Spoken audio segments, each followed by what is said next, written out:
আসসালামু আলাইকুম ওয়া রাহমাতুল্লাহি ওয়া বারাকাতুহু। সম্মানিত দিনী ভাই বোনেরা, আপনারা কেমন আছেন? আশা করি আলহামদুলিল্লাহ, আল্লাহ পাক রব্বুল আলামিন সকলকে ভালো রেখেছেন।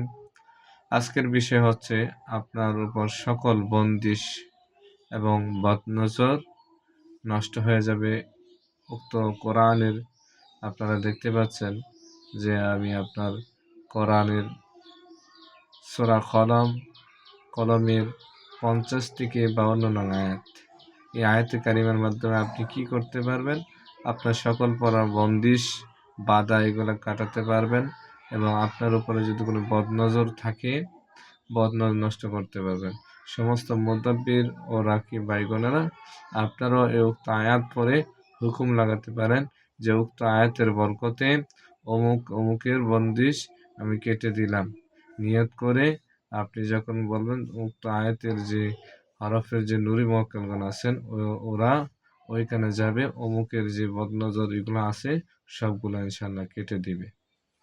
তো কি করতে হবে? 11 বার ইস্তিগফার পড়তে হবে, 11 বার দুরূদ শরীফ পাঠ করতে হবে, উক্ত আয়াত 7 বার পাঠ করতে হবে। যেমন আউযু বিল্লাহি মিনাশ শাইতানির রাজীম, বিসমিল্লাহির রহমানির রহিম। وإن يكاد الذين كفروا ليزلقونك بأبصارهم لما سمعوا الذكر ويقولون إنه لمجنون وما هو إلا ذكر للعالمين। এরপর আবার ইস্তিগফার, দুরূদ শরীফ পাঠ করবেন। তেল, পানি এগুলোর মধ্যে ভরে দিতে পারেন। ইনশাআল্লাহ সমস্ত বন্দিশ এবং বদনজর নষ্ট হয়ে যাবে। আপনারা কি ধরনের ভিডিও চান অবশ্যই আমাকে জানাবেন। আর যাদের কাছে আজকে এই নতুন ভিডিওটি যাবে আপনাদের কাছে, অবশ্যই আমার চ্যানেলটি সাবস্ক্রাইব করে রাখবেন। আসসালামু আলাইকুম ওয়া রাহমাতুল্লাহি ওয়া বারাকাতুহু।